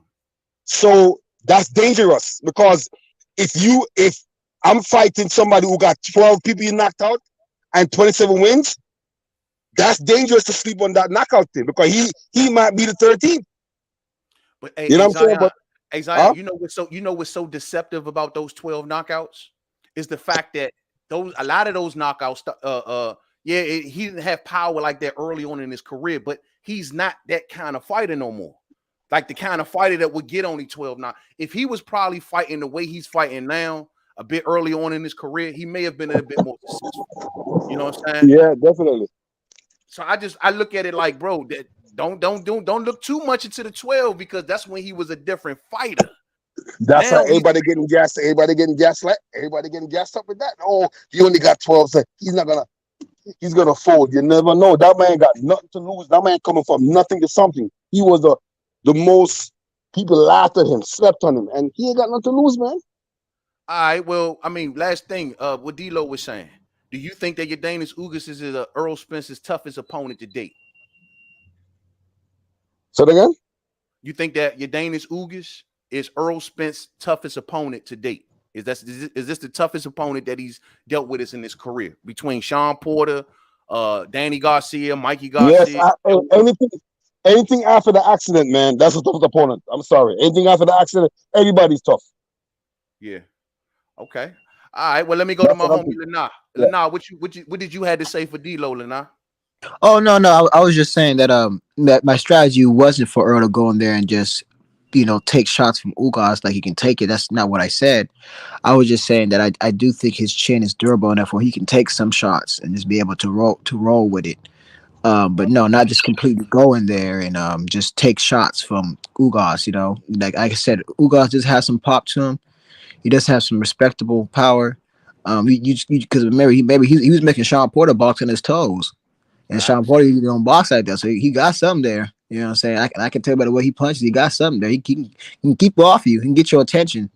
So are you telling me, Lena, that Ugas doesn't have maybe knockout power, but he got respectable power? No, he got respectable power. He's able to keep a guy off of him. But what I'm saying, they can't. But what I'm saying is, I can't. I'm just saying when it comes to in the trenches warfare, if it becomes that type of fight, I think Earl is just overall just better at that, and that's why I'm saying like with output, chin, power, and I'm kind of concerned for Ugas because we know Earl's an accurate puncher and he doesn't really waste punches. Give him his credit for that. And sometimes the way I look at Ugas reacting to certain shots, sometimes, we all get, this is boxing, so you're going to get clipped. But, it kind of like worries me. You know what I'm saying? So that's why I'm like, if Earl's in the pocket and he hits him with a good shot, or maybe it only take 2 or 3 shots, and maybe he could, like I said, he could drop him or he get him in trouble because sometimes when I was looking at Ugas and studying him, sometimes he'll drop his hands and he'll have lapses in his defense. And he'll have lapses in defense. He got caught with a big shot. So like with Abel Ramos, in the pot with Abel Ramos, shit, Manny Pacquiao clipped him against the ropes. Sean Porter clipped him late at their fight. So he'll have when you face him. So I think he'll have some lapses when he's in the pocket fighting. And when you face somebody like a Terence Crawford, like a Errol Spence, that type of level, you can't do that because they will make you pay for that. You know what I'm saying? So by you saying that, Lana, then does that mean that Yordenis Ugas possibly is Errol Spence Jr.'s toughest opponent to date? All things considered, yes, because Ugas is a champion. He's coming off a win. He's been active. Earl hasn't been active. He's coming off of an injury, another injury, and when you factor all those things in, to be honest, this is his toughest fight on paper. So, like D'Lo said, I agree. If Earl goes in there and wins by inch or a country mile, it's just to be commended because that's actually, all things considered, that's actually a really, really great win. It is, and he should be commended after coming off of a 14-month layoff, jumping in there with Yordenis Ugas. Ugas is nobody's tune-up. I don't think he's nobody's tune-up. So I think Errol Spence Jr. should definitely be commended. You know Yeah, and Everybody Mainman claiming that too, and Mainman too. somebody tune up, right? And the thing, Mainman too, the thing too. One last thing, and I give back up the floor to D-Lo. One thing too is gosh, what I forget my train of thought. But one thing too is I don't know what I just forgot y'all what I was about to say. Man, I had a good it's all comment good. too. Yeah, go ahead. I'll pass it. Nah. I was just gonna say, Ugas is basically nobody's tune-up. You know what I'm saying? So yeah, Errol Spence Jr. deserves a lot of respect, and if he pulls out What do tonight, you think, man? You think honestly? Do you think this is his toughest opponent? All things considered, all the circumstances, everything good point. culminating to this point. I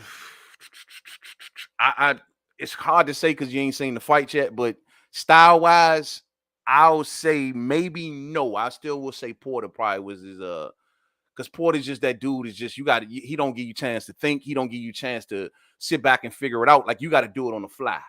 And I think that's tough. Like Ugas gonna give you some time. He'll give you time to think. He'll give you That's the looks. true. He'll let you look at him a little bit, kind of figure something. Porter don't give you no time. You know what I'm saying? And so No time. and I get it, Ugas beat Porter, so a lot of people may say, well, he beat Porter, but styles make fights. You know what I'm saying? And that's just the way I look at it. And I look at Ugas not having that feet movement being less of a challenge for Earl than, say, a guy like Sean Porter, who's everywhere and at the inside, outside, over here, over there, staying on top of you. You can't figure that out. You got to think on the fly. Bud had to think on the fly when he fought Yeah, he Sean did. Porter. He made everybody think on the fly. Like you said, Yeah. he made every opponent he faced high level. He had to think on the fly, and you had to make the adjustment and stick with it. Everybody Hey, except for one. who that? Who? Oh, Kell One Brook. had him guessing, thinking, trying to figure things out, doing a whole bunch of non-boxing moves. Didn't know whether he was coming or going, and that was your Dennis Ugas. That's the Against one Oh Sean yeah, fight. he made Against That's Sean the yeah. Porter. one fight. Ugas did make him think. Yeah, you're right. Like, That's the Ugas did one take fight I control over saw that fight. Porter Yeah. fight that it did not look like a Sean Porter fight. Sean Porter looked out of sorts. The only caveat I'll give him is that he had his struggles on the scale before the fight. Right. But that's his fault, not Ugas' fault. But as Man. far as the execution and going out there when the fight started, Sean Porter seemed like he just ran out of ideas. He just didn't know what to do with this man. Ugas was all over him. Even when Ugas would back off of him and give him chances to take the play away, Porter was hesitant to run in there. Does So that speak that, about Ugas' power, D-Lo? I think the man. Yeah, that's why I said what I said. That and the way he knocked Ray Robinson halfway across the ring, the man could crack. Yeah, he beat Ray Robinson up, man. Hey, let me take a minute real quick, fam, to give a major shout out to the sis, La La D, in that super chat. Thank you for your support, sis, and I know you turned all the way up for tonight. I hope you enjoy the fights tonight, La La. You know what I'm saying? Enjoy it because we're going to find out a lot of answers tonight. She say, salute, main man, and everyone. Go Spence. KO, round 10. We need Spence versus Bud. Oh, and go Ocho, the underdog. Oh, yeah. Hey, look, we want that big fight. Everybody want that fight. It'll be nice if Earl can go in there, get the stoppage, make the statement. It will be everywhere in the morning. ESPN, Sports Center, you name it. Anybody with a platform is going to be talking about it. It would just cause ripple effects all around boxing. Maybe step it up another 300,000 pay-per-view buys. I don't know. But either way, a stoppage tonight would be great. And I'm with you, Lala. And Mayman, now I remember what I was gonna say. Mhm. The reason why this could end in stoppage, like not because Ugas is not a high level opponent not to get knocked out, but I think like you said, stylistically, if Earl overwhelms, I think if Ugas this is if, this is all ifs, but I think it's possible that if Earl and Ugas trade, I think, and I know that Ugas is the type of fighter like Ugas put his foot down against Sean Porter and made Sean Porter box and think, and Sean Porter couldn't do what he wanted to do like that.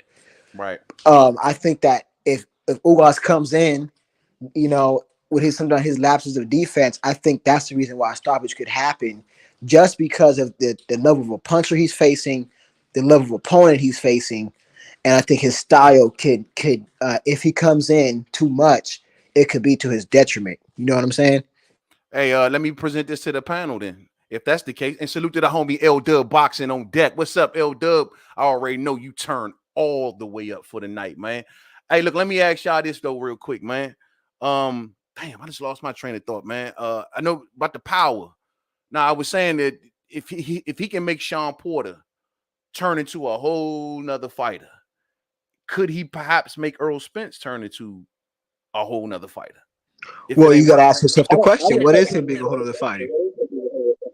I mean, like I don't think it's a matter of him turning Spence into another fighter. I just think Spence is gonna go into the fight, or should go into the fight with multiple game plans, as should Yordenis Ugas. So for me, I just feel like Spence is the type of fighter that if he goes in and he may have to deviate from plan A for a moment and go to plan B, but not throw plan A completely away and go back to it. We've seen him do it in other fights. So I just feel like depending on how the resistance is, because like I said earlier, I think Spence is going to come out and try to establish control early. And if he does do that and Yordenis Ugas is able to adjust, of course, Spence isn't going to just stay where he is. He's going to adjust as well. So I don't think it's a matter of just saying that one fighter made the other fighter turn to a whole different fighter. I just think that these guys are so close to what you would call evenly matched that we should expect to see ebb and flow and different strategies throughout the fight. Because if one guy is able to just do the same thing all night, then that means the other fighter isn't who we thought he was. And I'm talking about either one of them, because these guys are at this level. A guy should be able to take away what another guy is doing well, at least for parts of the fight, and make him that's have to fact. do something else. I mean, That show you shouldn't be player. able to come out every round and do the same thing and you don't have an answer for it. If that's the case, then one of these guys isn't who we thought he was. Hey, posing this to the entire panel. Is Errol Spence Jr. a big puncher? He is a solid puncher. It depends, but this is about boxing. Your opinion, Mayman. I would have to ask you, what is your version of a big puncher? So that's Meaning, first of all, huh? does he got one punch knockout power like Terence No, Crawford? So he's not a no. knockout. So he's not a But knockout artist. Is he more of an accumulating fighter? I mean, he got to pile up punches on you and beat you up. yes, but it's not like he's not like a Leo Santa Cruz where it takes almost like 1,000 punches to get you up out of there. You know what I'm saying? Like Earl Spence, you know, if okay, so if George Foreman is a 10 and Paulie Malignaggi is a 1, I think Earl's a fair 7, 7.5, maybe on an 8, between 7 and 8, somewhere right between there. So if he can't, because y'all saying if he dropped to a stop, if anybody believe he stops Ugas, it will have to come from a beat up, meaning he got to beat up Ugas to get to that stoppage. And y'all, do Yeah, y'all it will. anybody see him beating up Ugas to get to that stoppage? It would have to come from a beat up. I don't think he's gonna like come in there and knock him out with 1 or 2 punches. It is an accumulation. But I do think I think Earl has enough power, and I think Ugas' chin is shaky enough where if you hit him with the right shot, and if Earl stays up on him, it'll take a couple combos, and the ref could stop the fight. What say y'all about that? About Earl being a big puncher? Let me go to Zion. Zion, how do you? Oh, Zion fell off. Damn, we lost Zion. D-Lo, how do you feel about Earl being a big puncher? I mean, because if that's the case, Ugas is the same way. They both got to power punches up on each other, right? What I was gonna say, Zion said he'd be back. He was saying, so I think when Lenore was talking, Zion had jumped in and said he'll be right back or something. But Okay. that's one of the things I said on my breakdown of the fight is that I think from a power standpoint, I think these guys are very close to even. Neither guy is known as a one-punch knockout artist. Right. They both kind of break guys down, you know what I'm saying, over a series of the fighting in their stoppages, but both of them have knocked guys out with one shot. So it's a situation, or maybe not, but if they didn't knock them out with one shot, it was one shot that pretty much spelled the beginning of the end. So to me, I look at it like this. Either one of these guys hits the other one with the right shot, especially if the other guy doesn't see it, or if he got forward momentum coming that helps add power to the shot, they can stop the other guy. That's how Porter got dropped. Right. Now that said, I've never seen either guy stop, so it's a tall order for both guys. The only thing I will say when we talk about breaking down over the course of a fight is if I think that both of these guys are pretty close to even in terms of durability, because we've seen Ugas beat up in the Pacquiao fight, but wasn't close to being stopped. You know what I'm saying? Right. But as far as like the wear and tear on him, that's probably the worst I've seen Ugas look. You know what I'm saying? I'm not gonna act like I've seen all his fights, but and he wasn't anywhere near being stopped in that fight. But I have to, under the circumstances, I feel like if they're both doing you know how they used to show the face, the body, and it show where the punches landed, and they show, you know, this place is red and this place is pink and all. You know what I'm talking about? Yeah. So I think about if Ugas is constantly landing on Spencer's eye in real life, how is that going to impact him? You know what I'm saying? So I think that's my concern about the stoppage in terms of accumulation. But I'm not going to rule out either one of these guys landing I wouldn't say perfect shot, but landing a great shot and ending the fight. You know, but I just think in terms of how I rate their power, I'd say on a scale of 1 to 10, like Lenore said, if you gave Paulie a 1, well, I think Paulie's a little better than a 1, but just say if you said Paulie was a 1 and just say Deontay Wilder, you know, just to bring somebody who fought recently, and say Wilder's a 10. I would say that, you know, Errol Spence is probably if you say Errol Spence is a 7.5, I'd say Ugas is a 7.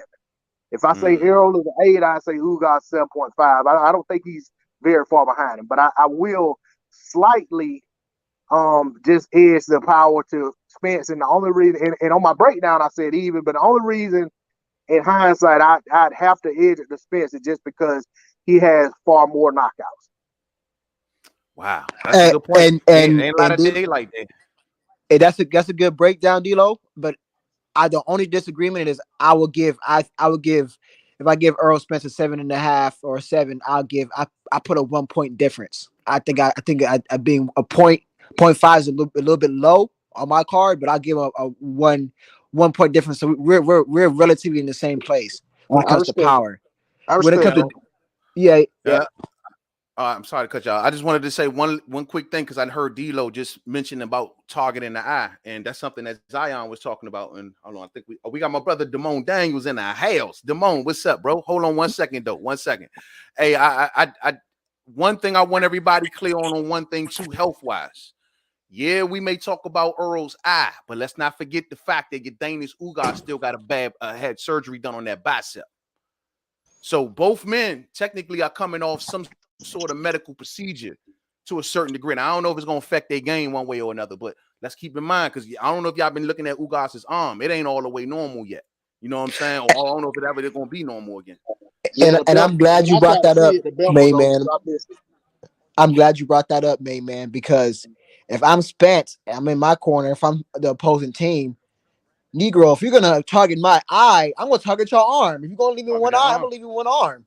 Right. or even so much go to that side. Like what is his left arm? So what? Earl float to the right. Stay away. You know what I'm saying? Stay away from the good arm.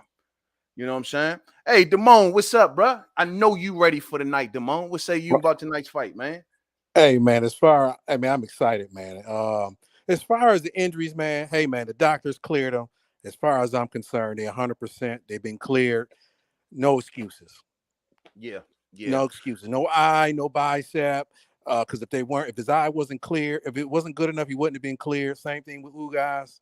They all right, man. They good to go. No excuses on that end for me. For me, the key to the fight is whose hand speed is who got the faster hand speed, man. I think that's going to dictate a lot. That's gonna because a lot of people assume it's Errol, but what if Ugas has faster hands?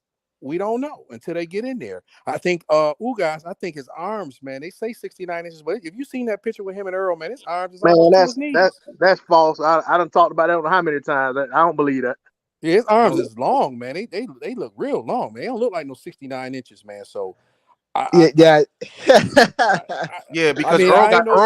Earl has the longer reach right now. Earl, that's what they on paper. But when I look at Ugas' arms, man, I was saying he can scratch his knees, bro. So I know they longer than what they stating, man. It got to be. That could be a key to the fight too. Porter had the longer reach versus Ugas too on paper. But in the fight, he did. In the fight, fellas, all they talked about was Ugas' reach. Hey, fellas, one thing I didn't get to mention, I want to mention about the durability. Now, I do think there's a little bit of a bigger gap on durability, D-Lo and Mainman and sorry, I forget the other brother's name. Itachi, I'm sorry, but I do think there's a gap on durability. I think it's about a 2 point. I think that the only durability question is Errol Spence's eye. But if you're talking about getting tested on the chin and stuff like that, I do think there's a little bit of there's a gap for that and durability rather than power.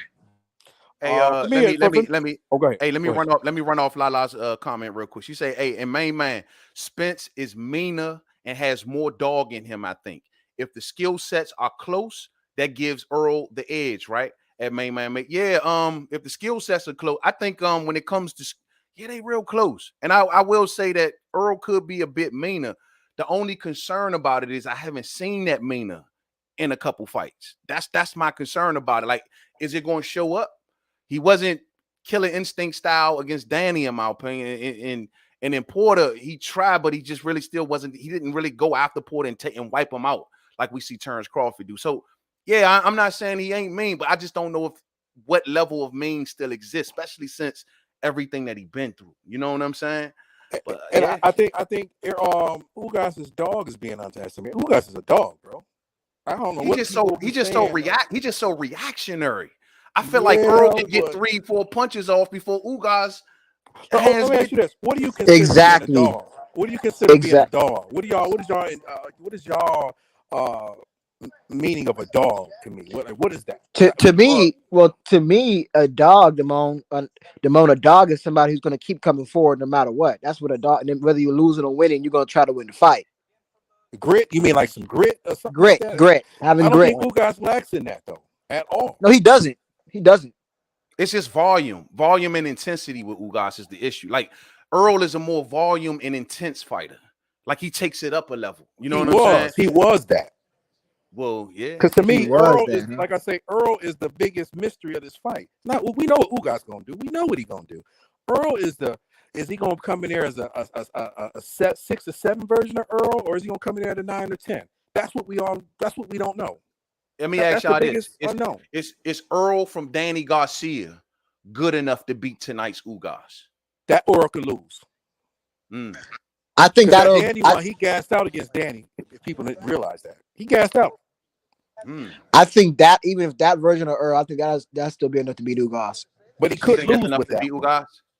Yeah, he was popping Danny with the jab, bringing that left hand right behind it, getting in, getting out. You know what I'm saying? Danny didn't come to fight, bro. Danny was just trying to survive, man. That's not true. You can't. Well, but Damone, you can't give him no punches, bro. He didn't throw any punches because he couldn't. Because Earl's jab was in his face, not pressure. He could throw punches. You know why? You know why Danny didn't throw any punches? It's just like when you're watching kids years ago play double dutch, right? They standing there just jumping in place, waiting on that chance to jump in. That's what Danny was. He was waiting on lulls in that jab and consistency from Errol to be able to get his shots off, and Errol just didn't give him them opportunities. He just kept a worksman rate on him all night, round after round after round. And when Danny could uncork some shots, sometimes he was effective. But he didn't go for broke to me. He didn't go for broke. He didn't say, you know what, I ain't gonna outbox this guy. I'm going for it. He didn't have that mindset to me. Yeah, and that's what you know what? That's what his dad. That if you go back and watch the fight and listen to what his dad was saying in the corner, his dad kind of was like, "Man, just fight this guy." You know, like you ain't gonna outbox him. You know, he should have turned it into a fight. He should have turned it into a fight instead of a boxing match. Turn it into a brawl, man. You know what I mean? Like Sean came in there. Y'all think Earl should turn tonight's fight into a brawl? I don't know.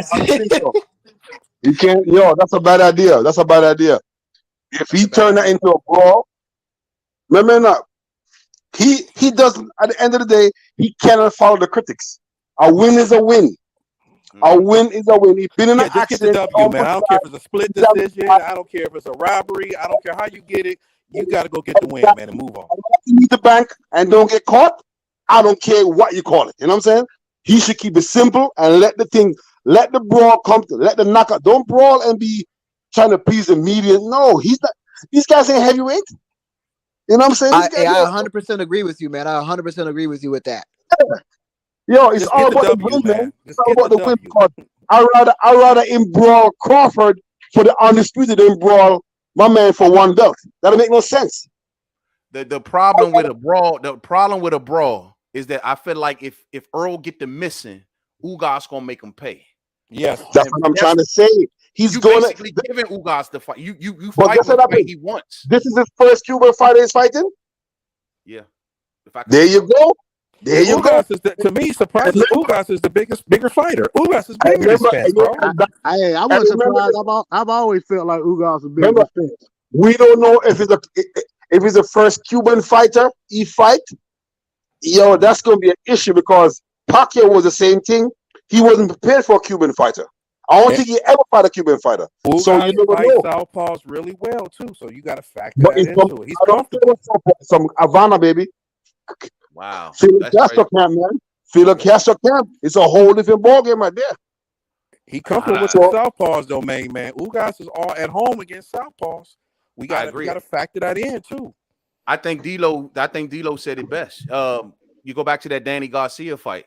The best thing that Earl did in that fight was took stuff away from Danny. I don't know. I mean, he may have the same ability to take things away from Ugas too if he uses his feet. Because the number one thing that he used to take Danny's tools away was staying out of range of the counter shots. That's going to be the outbox Ugas from outside. I think so because he's just too reactionary, man. Ugas will let you get off. That's the issue. If he going to let Earl get off, Earl's not a one punch throw. He's not a throw just the jab and then tighten up. He's a double the jab, triple the jab type fighter, and then look to bring the boom behind it. You know what I'm saying? So I just look at it like Ugas sometimes is a little too reactionary, and he wants fighters to fight his fight in a lot of cases. But if they don't give it to him, then what you gonna do? So his counterpunching is gonna be crucial tonight. Oh, it's gonna be crucial, but that means Earl's feet are gonna be crucial to stay out of the distance in the range of those counter shots, like he did against Danny Garcia. But the only difference, Danny showed he has no more layers to his game. When he couldn't land that counter shot, Danny almost kind of like broke down. Yeah, he got that hook, man. And we know Ugas got more tools in the shed than Danny. That's true. I would say he's a better. I mean, he got longer range. He sits down on them punches a bit more, and he will go after you more before Danny would. You know what I'm saying? Danny, I don't know. His feet stuck in the mud, hands stuck in cement. I don't understand it. But I just know that Earl is the kind of fighter that can take your tools away. And I don't know if Ugas has been in there with somebody that's willing to take away what he dishes. He's got some people that want to go mono, like Ray Robinson. Ray Robinson was right there in front of him, right? Porter moved to stay away from him and beat him. Look what happened when he got in there with Figueroa, right there in front of him. You know what I'm saying? What happens when you take Ugas' tools away? That's something we haven't seen, at least in this new version. Yeah, Ugas and Danny, he kind of slides his feet, you know what I'm saying? But he's definitely not as quick on his feet as say a Sean Porter. But he did a good job cutting the ring off against Porter, you know what I'm saying? And Definitely not as good on his feet as quick on his feet as Errol Spence Jr. But the other big difference I see between Spence and Ugas, that could play a factor in this, and I'm I'm hoping that ain't the case for Ugas' sake, is that when they do good work, Ugas tends to admire his work a little too much sometimes, whereas Spence is just gonna keep on putting it on you. He Keep on lands a coming. good shot. He Hey, ain't gonna stop. Dilo, you trying to say that Ugas plays with his food too much? He sits there Yeah, and looks a little bit. Who yeah, do he y'all does. think has the higher IQ, boxing What'd IQ? you say? Hold on. What you say, Dilo? What'd you say? Yeah, I think so, man. I He think plays with his food too much. he admires his work instead of just following up with it right away. He'll follow up, but sometimes he kind of like, "Hey, you like that shot, didn't you?" And then he'll Right. follow up. Whereas Spence, he'll hit you with a good shot, and before you can react to getting hit with it, he's already on you with another shot or on you with a jab. Thank you. So That's what I'm talking about, dealing with I know we talk about two different things, but the lapses of defense. That's what I was. You kind of said it in a different way than I did, but yeah, I see what you're talking about. Hey, or more so a Lennar. lack of following up on great work from an offensive standpoint, which turns into a lapse on defense, because if you're not following up what you're doing, then you're giving your opponent an opportunity to counter you or come back with something where you could kind of keep the pressure on. Hey, I just want to let y'all know this. I ain't trying to cut your live stream short or nothing, man. Y'all know the Brandon Lee Shit. fight on, right? Yeah, we about to shut it down, fight fans. I don't want to. I'm they're in the fourth round. Oh, I got to get going. All right, fight fans. Hey, fam, I'm gonna catch up with y'all after the fight. Okay, y'all come on back through after the Ugas fight. We chop it up and see what we see. Yeah, Lennar, don't right, disappear boys. on us, I'm Lennar. ready. Don't disappear if it don't go well now. Hey, peace, y'all. Hope y'all enjoy the fight. All right, All right, happy y'all. birthday. Happy birthday, bro. Hey, All right, thanks, man. I see y'all later. Man. Yes, sir. Fight fans. Yes, that is it. These are gonna be the final words before the fight tonight. I got nothing more to add. I don't think the fam got nothing more to add. You know what I'm saying? All I got, hello? Yeah, what's up, Zion? Yeah, all I gotta say, man, it's a very exciting time, and I hope we get more boxing like this, more fights, because we can't wait, man. Your life is too short, man. Life is too short, man. Things happen, man. Not guaranteed for tomorrow, and we have to learn from we have to. These young fighters gotta learn about legacy, man. Legacy lasts longer than money. Cause you can't take the money with you, but your legacy could always be around. Facts. Like, for example, is like Bob Marley. Bob Marley didn't take the money with him, but he has a legacy that never dies. So these guys are a good example of that. You know what I'm saying? Legacy goes on forever and ever and ever. You know what I'm saying? I got everything the man ever made. Everything from the Wailers to his very last song. I got That's everything the man's ever made. But in translation, these boxers don't understand that it's not about the bling. You know what I'm saying? It's not about the I want to be like Mayweather syndrome, like I want to be like Mike syndrome. That's the problem. You know what I'm saying? These guys looking at boxing as rappers, as music. You can't play boxing. You can't play boxing. Every money you get, it's a life insurance, bro. All it means for one fight, every money is a life insurance money. Because if two of them boxers die tonight, that's the last money they're going to give to their family. You know what I'm saying? Each check a professional boxer fight for is a life insurance. They don't understand that one punch away, one nerves away, one angle away from going on to see the maker. You know what I'm saying? Facts. Let me go catch these fights. Come on back through here after the nice fight, Zion, man, so we can chop it up some more. Man. All right, bro. All right, cool. Show. Hey, that's some real talk that Zion just said, man. Real talk. You can't play boxing, man. Legacy is very, very important. Legacy will sustain you when the lights go out. You know what I mean? That's why cats like Floyd and Pacquiao and anyone else that have done great things can come back and do things and make million. Look at Mike Tyson. He can sell 1 million pay-per-views in his 50s and 60s. You know what I'm saying? Why? Because he still eats off his legacy. That's what sustains you. But I want to tell everybody to enjoy the night's fight, man. We're going to get a lot of answers tonight. I can already imagine what everybody going to have to say after this fight is over. Let's look for hopefully a Bud Crawford sighting. Let's hope. But if not, no harm, no foul. And we'll talk about it, man. We're going to be judging this performance heavy tonight. We are literally perhaps one fight away, fight fans, from perhaps the fight of the century. We ain't never been this close. Let's hope all of the chips line up, all of the stars line up. And as the graphics say right there in front of you on your screen, may the best man win all day. Much love to y'all. Enjoy the night's fight. And I see y'all a bit later. To the next video, man. Peace out.